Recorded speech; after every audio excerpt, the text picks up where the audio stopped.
Rahim, in the name of Almighty, the Most Merciful, the Beneficent. Dear students, Assalamu alaikum. Hope you are doing well in this pandemic. Please stay home, stay safe, and stay online. Today we are going to start the lecture number 9 of class 9th, chapter number 1, subject biology.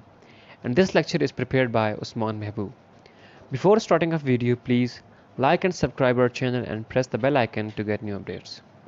Dear students, अगर हम पिछले इस मुकम्मल chapter की बात करें जो हमने स्टडी किया है और सब टॉपिक्स हमने कवर किए हैं, तो उसकी बेस पर आज हम मल्टीपल चॉइस क्वेश्चंस को डिस्कस करेंगे।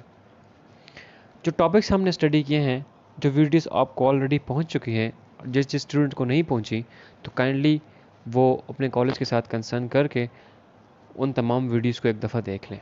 ठीक है, आज जो मल्टीपल चॉइस क्वेश्चन हम सॉल्व करने जा रहे हैं तो हम सब उन सब लेक्चर्स की बेस पे करेंगे। ठीक है, encircle the best suitable answer. आपने क्या करना है कि इन मल्टीपल चॉइस में से सबसे जो बेस्ट आपको सूटेबल लगे आपने उसको सर्कल कर लेना है। तो चलिए हम स्टार्ट करते हैं नंबर 1 से। डियर स्टूडेंट्स, अगर हम बात करें कि miss Ayesha was busy in dissecting and analysing the heart of frog, probably she is. पहले इसका मतलब समझते हैं कि मिस आयशा हैं जो मसरूफ़ हैं किस में, dissecting and analysing the heart of frog, कि वो जो हार्ट ऑफ फ्रॉग है, फ्रॉग का जो हार्ट है उसको वो एनालाइज कर रही हैं और उसकी डायसेक्शन कर रही हैं। ठीक है, मिस आयशा एक साइंटिस्ट हैं जो हार्ट को, फ्रॉग के हार्ट को डायसेक्शन कर रही हैं उसकी और उसको एनालाइज कर रही हैं। तो हम उन्हें क्या बोलेंगे? ठीक है, मिस आयशा को हमें क्या बोलेंगे? हम उन्हें सेल बायोलॉजिस्ट बोलेंगे, टेक्सोनोमिस्ट बोलेंगे, हिस्टोलॉजिस्ट बोलेंगे और पैलेंटोलॉजिस्ट बोलेंगे। अगर हम सेल बायोलॉजिस्ट की बात करें तो सेल बायोलॉजिस्ट वो होता है जो सेल की स्टडी करता है। टेक्सोनोमिस्ट वो होता है जो किसी भी ऑर्गेनिज्म को नेमिंग करता है, उसकी क्लासिफिकेशन करता है या उसकी ग्रुपिंग करता है। ठीक है, मतलब ये भी नहीं। अगर हम बात करें हिस्टोलॉजिस्ट की, तो हिस्टोलॉजिस्ट, अगर पहले हम हिस्टोलॉजी को पढ़ें, histology is the study of cells, tissues and organs as seen through a microscopes. ठीक है, अब बात के ऊपर की हुई है कि miss Ayesha was busy in dissecting analysing heart of frog. ठीक है, तो हार्ट क्या है? फ्रॉग का हार्ट क्या है? हार्ट एक ऑर्गन है। ठीक है, तो हिस्टोलॉजी के अंदर क्या करते हैं, किसी भी ऑर्गन की या टिश्यू की स्टडी करते हैं। ठीक है, उसके अंदर हम डायसेक्शन भी कर सकते हैं और उसकी एनालाइजिंग भी करते हैं। ठीक है, तो इसका बेस्ट आंसर क्या होगा? हिस्टोलॉजिस्ट होगा। मिस आयशा क्या है? हिस्टोलॉजिस्ट हैं। वो क्या कर रही हैं? ऑर्गन की डायसेक्शन और एनालाइजिंग उसको कर रही हैं। ठीक है, अगर हम 4 नंबर की बात करें, पैलेंटोलॉजिस्ट वो होते हैं जो डेड ऑर्गेनिजम्स या रिमेन्स ऑफ फॉसिल्स की स्टडी करते हैं। जो वो ऑर्गेनिज्म जो हज़ारों साल पहले मर चुके थे, जो उनकी स्टडी करते हैं, उनको क्या कहलाते हैं? पैलेंटोलॉजिस्ट। तो नंबर 1 का जो बेस्ट आंसर है वो क्या है? Number C, histologist. Miss Ayesha क्या है? हिस्टोलॉजिस्ट। ठीक है, अब हम जाते हैं नंबर 2 की तरफ। नंबर 2 में यह है कि how many people get lung cancer by smoking. The question can be answered through, कि अगर हम बात करें कि स्मोकिंग की वजह से कितने लोगों को लंग कैंसर होता है। ठीक है, इसका आंसर हम किस तरह से देख सकते हैं, किस लिंकेज से दे सकते हैं, मतलब कि फिजिक्स बायो के साथ कौन सा लिंकेज है इसका।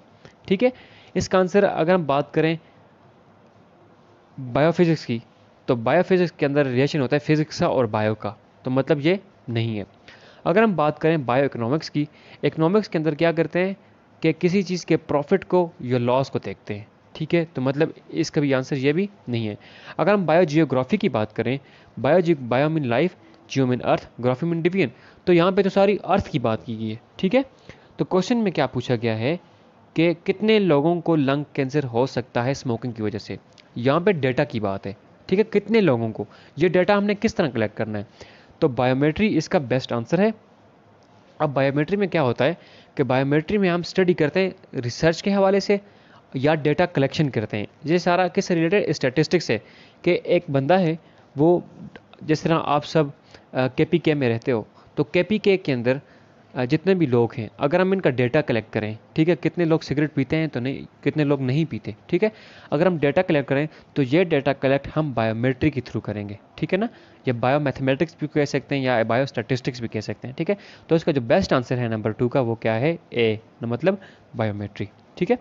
नेक्स्ट चलते हैं नंबर 3 की तरफ कि अल कानूनुल फिल तिब is the famous book of, ये जो बुक है ये किस साइंटिस्ट की फेमस बुक है, ठीक है। यहाँ पे 4 साइंटिस्ट का नाम दिया गया है, अबू अली सीना, जबर बिन हयान, अब्दुल मालिक असमाई और इब्न नफीस, ठीक है। अगर हम बात करें अबू अली सीना की, तो अबू अली सीना ने ये बुक लिखी है, ठीक है, अल कानून फिल तिब। इस बुक के अंदर उन्होंने 130 आई डिजीज़ के बारे में डिस्कशन की है, ठीक है ना। अगर अबू अली सीना के बारे में बात करें तो अबू अली सीना जो थे उन्हें एविसीना भी कहा जाता था, जो बुखारा में पैदा हुए थे, और उनकी जो डेट ऑफ बर्थ थी वो 980 AD थी, ठीक है ना। उन्होंने ये एक फेमस बुक लिखी थी अल कानून फिल तिब, और इस बुक के अंदर उन्होंने 130 आई डिजीज़ को डिस्कस किया था, ठीक है। तो इसका जो बेस्ट आंसर है वो है अबू अली सीना, ठीक है ना। और जो दूसरे साइंटिस्ट हैं उनकी अपनी बुक्स हैं। अगर हम जाबर बिन हयान की बात करें तो जाबर बिन हयान ने अपनी एक बुक लिखी थी, उनके अंदर उन्होंने उनकी 2 बुक्स थी, और एक थी अल नबातात और दूसरी थी अल हयावान, ठीक है। अल नबातात के बारे में उसके अंदर उन्होंने प्लांट्स को डिस्कस किया था, फिर हयावानात के अंदर उन्होंने एनिमल्स को डिस्कस किया। फिर अगर अब्दुल मालिक असमाई के बारे में बात करें तो उनकी अपनी बुक थी अल इबल, अल खैल, अल वखूश, अल शाह, ठीक है, ये उनकी बुक्स थी, और इब्न नफीस की अपनी बुक्स थी। तो जो नंबर 3 है अल कानून फिल तिब is the famous book of अबू अली सीना, इसका बेस्ट आंसर क्या है, अबू अली सीना, ठीक है ना। अब चलते हैं नंबर 4 की तरफ। डियर स्टूडेंट्स, अगर हम बात करें कि one of the following contain large number of cells but not a multicellular, ठीक है ना, ये थोड़ा कंसेप्चुअल है। हमने 3 टाइप की जो सेलुलर ऑर्गेनाइजेशन में पढ़ी थी, एक थी यूनिसेलुलर, एक थी मल्टी सेलुलर, और एक थी कॉलोनियल ऑर्गेनाइजेशन, ठीक है। अगर हम यूनिसेलुलर ऑर्गेनाइजेशन की बात करें तो uni mean one and cellular mean cell, कि वो ऑर्गेनिज्म जो सिर्फ एक सेल से मिलकर बनते हैं उनको क्या बोलते हैं, यूनिसेलुलर ऑर्गेनिजम्स, ठीक है। अगर हम बात करें मल्टी सेलुलर ऑर्गेनिजम्स की, कि मल्टी सेलुलर ऑर्गेनिजम्स वो होते हैं जो 2 और मोर देन 2 सेल से मिलकर बनते हैं, जिनकी एग्जांपल जैसे हम हो गए, प्लांट्स हो गए, फ्रॉग्स वगैरह हो गई, ठीक है ना, ये इसकी एग्जांपल है। अगर हम बात करें कॉलोनियल ऑर्गेनाइजेशन, तो कॉलोनियल ऑर्गेनाइजेशन किसको कहते हैं कि many unicellular organisms live in the form of colony are called colonial organisation, कि जब एक यूनिसेलुलर ऑर्गेनिजम्स एक ही जगह में रहें और कॉलोनी बना लें, ठीक है। यूनिसेलुलर ऑर्गेनिज्म हमें नज़र नहीं आते कि जब वही, ठीक है। अब जो इसका बेस्ट आंसर है, जिस तरह हमने पढ़ा था, अगर हम इसकी जो फ्रॉग की बात करें जो ए है, तो फ्रॉग तो मल्टी सेलुलर ऑर्गेनिज्म है, ये नहीं हो सकता। अगर हम बी की बात करें वॉलवॉक्स, तो कॉलोनियल ऑर्गेनाइजेशन की जो बेस्ट एग्जांपल थी वो वॉलवॉक्स थी। वॉलवॉक्स ग्रीन एल्गी था जो कि सिंगल सेल की फॉर्म में होता है, लेकिन वो कॉलोनी के अंदर रहता है, ठीक है, पानी के ऊपर। जो इसकी मतलब volvox is green algae found in water that shows colonial organisation, ठीक है ना। Hundred of volvox cells make a small volvox colony, ठीक है ना। जिस तरह हमने पीछे पढ़ा था हमारे कॉलोनियल ऑर्गेनाइजेशन की एग्जांपल में कि वॉलवॉक्स हमारे पास एक ग्रीन टाइप एल्गी है जो कॉलोनी की फॉर्म में रहती है। तो इसका जो बेस्ट आंसर है वो क्या है, वॉलवॉक्स, मतलब बी है, ठीक है ना। फिर आगे बात करें मशरूम की, तो मशरूम भी इसका एग्जांपल नहीं है, मशरूम फंजाई के एग्जांपल में आता है, और ये मशरूम इसकी एग्जांपल में नहीं है। फिर क्लाइमेट विजाज की बात करें तो वो भी इसका एग्जांपल नहीं है, इसका आंसर नहीं है। तो इसका जो बेस्ट आंसर है नंबर 4 का वो क्या है, बी, वॉलवॉक्स, ठीक है। नेक्स्ट हम पढ़ेंगे वो है कि number 5 number, according to 5 kingdom system of classification mushroom belongs to kingdom plantae, fungi, animalia and protista, कि 5 किंगडम सिस्टम वो किंगडम सिस्टम जो रॉबर्ट विटाकर ने इंट्रोड्यूस किए थे, ठीक है। इन 5 किंगडम सिस्टम्स के अंदर उन्होंने जितने भी ऑर्गेनिजम्स थे इनको डिवाइड किया था डिफरेंट 5 किंगडम के अंदर, और वो किंगडम कौन कौन से थे, एक था प्रोटिस्टा, एक फंजाई, एक एनिमलिया और एक मोनेरा, ठीक है। फिर यहाँ पे क्वेश्चन किया गया है कि मशरूम जो है, ठीक है, वो कौन से किंगडम की एग्जांपल में आती है, ठीक है। अगर बात करें प्लांट्स की, प्लांटिया की, तो प्लांटिया जो किंगडम है इसके अंदर सिर्फ प्लांट्स को डिस्कस किया गया है कि प्लांट्स की जितनी भी कैटेगरीज है, स्पीशीज़ हैं, वो सब किस में आती हैं, किंगडम प्लांटिया के अंदर आती हैं। अगर हम बात करें किंगडम फंजाई, तो किंगडम फंजाई इसका बेस्ट आंसर होगा, क्योंकि मशरूम जो है वो किंगडम फंजाई को बिलोंग करता है। ठीक है, एनिमलिया भी इसके एग्जाम्पल नहीं है और किंगडम प्रोटिस्टा भी इसके एग्जाम्पल नहीं है। सो नंबर 5 कि जो आंसर है वो क्या है, बी, फंजाई। ठीक है, फिर नेक्स्ट चलते हैं नंबर 6 की तरफ।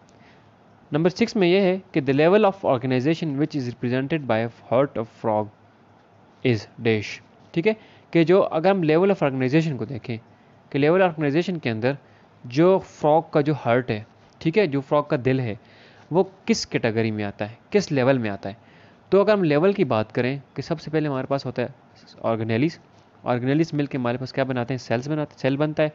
जब बहुत सारे सेल मिलते हैं तो क्या बनता है, टिश्यू बनते हैं। टिश्यू बनता है तो ऑर्गन बनता है। ठीक है, जब बहुत सारे ऑर्गन मिल के काम करते हैं तो ऑर्गन सिस्टम बनता है। तो जब ऑर्गन सिस्टम इकट्ठे होते हैं तो क्या बनता है, ऑर्गेनिज्म बनता है। तो जो हमारे पास हार्ट है, फ्रॉग का जो हार्ट है, फ्रॉग का जो दिल है, ठीक है, वो दिल जो है वो क्या है, वो ऑर्गन सिस्टम है क्या, वो ऑर्गेनेली है, वो सेल, वो क्या है। ठीक है, तो इसका जो बेस्ट आंसर है वो है ऑर्गन। जो फ्रॉग का जो हार्ट है वो ऑर्गन होता है। ठीक है ना, क्योंकि वो अपनी जगह पे मुकम्मल सिर्फ एक ऑर्गन है। जब उसके साथ उसकी कैपिलरीज और ब्लड सप्लाई का पूरा सिस्टम लगेगा तो उसे हम क्या बोलेंगे, ऑर्गन सिस्टम बोलेंगे। तो हार्ट है जो फ्रॉग का वो एक क्या है, एक ऑर्गन है। सो नंबर 6 का जो बेस्ट आंसर है वो क्या है, ऑर्गन। ठीक है, ऑर्गन। नेक्स्ट चलते हैं नंबर 7 की तरफ कि one of the following is not macromolecule. इनमें से कौन सा जो है वो मैक्रोमॉलिक्यूल नहीं है। ठीक है, अगर हम सबसे पहले बात करें प्रोटीन की, प्रोटीन जो है वो मैक्रोमॉलिक्यूल में आता है। ठीक है, प्रोटीन क्या है, मैक्रोमॉलिक्यूल में आता है।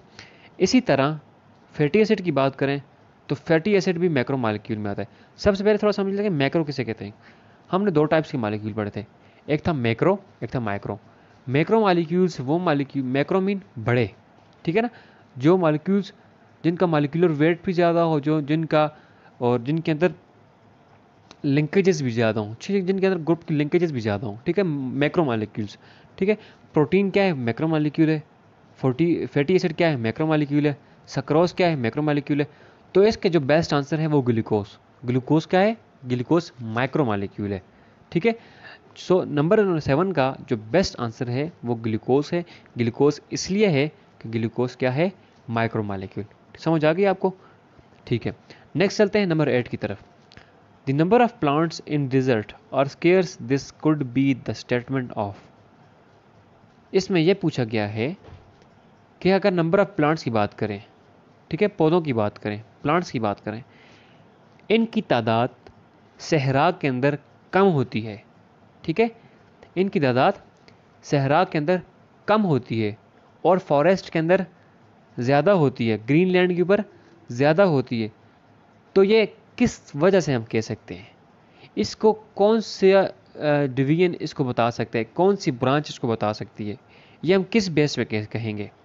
अगर हम बात करें सबसे पहले पैलेंटोलॉजिस्ट की, पैलेंटोलॉजिस्ट वो होते हैं जो डेड ऑर्गेनिजम्स या फॉसिल्स रिमेन्स को बताते हैं। ठीक है, वो ऑर्गेनिजम्स जो डेड हो चुके हैं, जो हज़ारों या 100 साल पहले थे, अब वो नहीं है, तो उनके बारे में अगर स्टडी करेंगे, उनके बारे में बताएंगे तो क्या कहलाएगा, पैलेंटोलॉजिस्ट, पैलेंटोलॉजी कहलाएगा।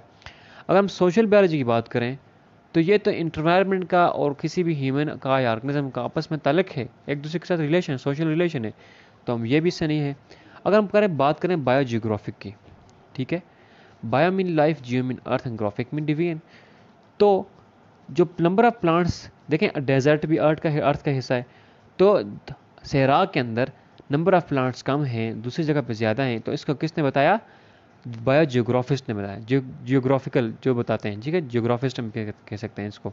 ठीक है ना, तो इसका जो बेस्ट आंसर आता है कि number of plants in desert are scarce, this could be the statement of biogeographic. इसका जो आंसर क्या है, सी मतलब बायोजियोग्राफिक इसका बेस्ट आंसर है। ठीक है ना, अगर बात करें टेक्सोनोमिस्ट की, तो टेक्सोनोमिस्ट तो नेमिंग करता है, डिफाइनिंग करता है, या ग्रुपिंग करता है, क्लासिफिकेशन करता है, तो वो भी इसका आंसर नहीं है। तो नंबर 8 का जो बेस्ट सूटेबल आंसर है वो क्या है, नंबर सी, बायोजियोग्राफिक। ठीक है, नेक्स्ट चलते हैं नंबर 9 की तरफ कि which bio elements makes most of the composition of organisms body, कि कौन सा बायो एलिमेंट है, ठीक है, हमने पढ़ा था कि तकरीबन various types of bio elements हैं जो नेचुरली अकर हैं, जिनको रिसर्च के मुताबिक बताया गया है कि ये वाले बायो एलिमेंट्स हैं। उनमें से 16 ऐसे थे कि जो बायो एलिमेंट्स कहलाए गए थे, जिनको बायो के अंदर या लाइफ के अंदर, ह्यूमन बॉडी के अंदर जो प्रेजेंट्स होते हैं, ठीक है ना, या किसी भी ऑर्गेनिज्म के अंदर प्रेजेंट होते हैं। तो बात करते हैं कि कौन सा बायो एलिमेंट है जिस जो ऑर्गेनिज्म की बॉडी में सबसे ज़्यादा पाया जाता है। सबसे पहले देखेंगे हाइड्रोजन। इसका आंसर हाइड्रोजन नहीं है, क्योंकि हाइड्रोजन की जो अमाउंट है या उसके जो कंपोजिशन है किसी भी ऑर्गेनिज्म के अंदर, वो इतनी नहीं है एज़ कम्पेयर टू अदर्स, ठीक है। कार्बन की बात करें तो कार्बन भी इसका आंसर नहीं हो सकता, क्योंकि कार्बन भी किसी भी ऑर्गेनिज्म की बॉडी के अंदर इतना नहीं होता। तो अगर हम बात करें ऑक्सीजन की, तो इसका बेस्ट आंसर क्या है? ऑक्सीजन, क्योंकि ऑर्गेनिज्म की बॉडी की कंपोजिशन मोस्टली किससे होती है? ऑक्सीजन की होती है, ठीक है। कौन सा बायो एलिमेंट? ऑक्सीजन। तो इसका जो बेस्ट आंसर है वो सी है। सी के ऑक्सीजन की जो है कि oxygen makes most of the composition of organism body, ठीक है ना। अगर नाइट्रोजन की बात करें तो नाइट्रोजन की जो कंपोजिशन होती है किसी भी ऑर्गेनिज्म की बॉडी के अंदर, वो भी इतनी नहीं होती है कंपेयर टू ऑक्सीजन। तो इसका जो बेस्ट आंसर है नंबर 9 का, वो है सी, ऑक्सीजन, ठीक है। नेक्स्ट हम बात करेंगे नंबर 10 की, कि which of the following cellular organisation represents volvox, कि कौन सी सेलुलर ऑर्गेनाइजेशन है जो वॉलवॉक्स को रिप्रेजेंट करती है। जैसे हमने पिछली एक ब्रांच के अंदर पीछे हमने डिस्कस किया एक एमसीक्यूज के अंदर कि 3 टाइप ऑफ सेलुलर ऑर्गेनाइजेशन है। कौन कौन सी? Unicellular, multicellular and colonial organisation, ठीक है। तो यहाँ पे बात की हुई है कि वॉलवॉक्स को कौन सी ऑर्गेनाइजेशन प्रेजेंट करेगी, वॉलवॉक्स कौन सी ऑर्गेनाइजेशन के अंदर लाई करेगी। अगर हम बात करें यूनिसेलुलर की, तो यूनिसेलुलर ऑर्गेनिजम्स और those organism which are made from only one cell, ठीक है। यूनि मीन वन और सेलुलर मीन सेल, तो जो सिर्फ एक सेल से मिलके बने उनको हम क्या बोलेंगे? यूनिसेलुलर। अगर हम मल्टी सेलुलर की बात करें तो मल्टी सेलुलर ऑर्गेनिज्म वो ऑर्गेनिज्म होते हैं जो 2 या 2 से ज़्यादा सेल से मिलके बनते हैं, जैसे आप हो गए, एनिमल्स हो गए, प्लांट्स हो गए, ठीक है। फिर बायोसेलुलर, बायो मीन ओनली 2 सेल्स, ठीक है, बायो मीन 2, तो वो जो 2 सेल से मिलके बने, नहीं, ये भी नहीं है इसका आंसर। अगर हम बात करें कॉलोनियल ऑर्गेनाइजेशन की, तो कॉलोनियल ऑर्गेनाइजेशन के अंदर क्या होता है कि जैसे मैंने बताया कि many unicellular organisms live in the form of colony are called colonial organisation, कि जब बहुत सारे यूनिसेलुलर ऑर्गेनिजम्स कॉलोनी की फॉर्म में रहेंगे तो मिलके एक कॉलोनी बना लेंगे, ठीक है, जो हमें नज़र आएगी। तो वॉलवॉक्स जो थी कॉलोनियल ऑर्गेनाइजेशन की एक एग्जांपल थी। सो इसका जो बेस्ट आंसर है वो क्या है? कॉलोनियल ऑर्गेनाइजेशन, ठीक है। नंबर डी, कॉलोनियल, इसका बेस्ट आंसर है, ठीक है। आज हमने ये 10 MCQs तकरीबन कंप्लीट कर चुके हैं। तो हम ये आपका चैप्टर भी ऑलमोस्ट कंप्लीट हो चुका है। ये जो हमने MCQs डिस्कस किए, इन्हें आप काइंडली अपनी बुक्स के ऊपर मार्क भी कर लें, ठीक है।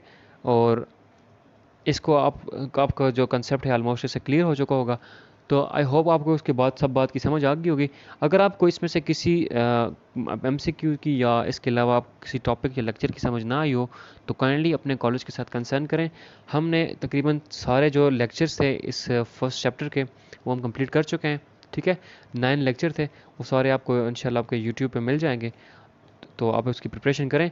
और अगर आपको कोई मसला हो किसी भी MCQ से रिलेटेड या किसी भी टॉपिक से रिलेटेड, तो काइंडली आप अपने कॉलेज के साथ कंसर्न करें। आप मुझे कमेंट बॉक्स से मुझे भी आप बता सकते हैं, ठीक है। तो हम इसे बेहतरीन तरीके से साथ आगे लेके जाएंगे, ठीक है। इसके अलावा अगर शॉर्ट क्वेश्चन आंसर और कंसेप्चुअल क्वेश्चंस रह चुके हैं, हम उन्हें भी डिस्कस करेंगे। डिस्कस तो हैरत नहीं कर सकते क्योंकि वो बहुत लेंथी हो जाएंगे। मैं आपको इंशाल्लाह उनके नोट्स प्रोवाइड करूँगा, तो आप उसके नोट्स को भी देखें, आप बुक से ख़ुद भी स्टडी करें, आप इंटरनेट से भी वीडियोस देखें, ठीक है। आपको बहुत सारे इससे रिलेटेड डेटा मिल सकता है इंटरनेट से, आप ख़ुद सर्च करना सीखें, ठीक है। तो आप इंशाल्लाह इसको इजीली कवर कर सकते हैं, ठीक है।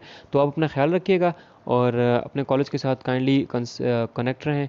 और कोई भी आपको प्रॉब्लम हो किसी चीज़ से भी रिलेटेड तो काइंडली आप पूछें, इंशाल्लाह आपको डिफ़िकल्टी नहीं होगी। तो नेक्स्ट लेक्चर में हम स्टार्ट करेंगे इंशाल्लाह चैप्टर नंबर 2। चैप्टर नंबर 2 को हम स्टडी करेंगे और उसको स्टडी करने के बाद फिर हम उसी तरह उसके MCQs को भी डिस्कस करेंगे। तो अपना ख्याल रखिएगा, मिलते हैं नेक्स्ट लेक्चर में। अल्लाह हाफिज़।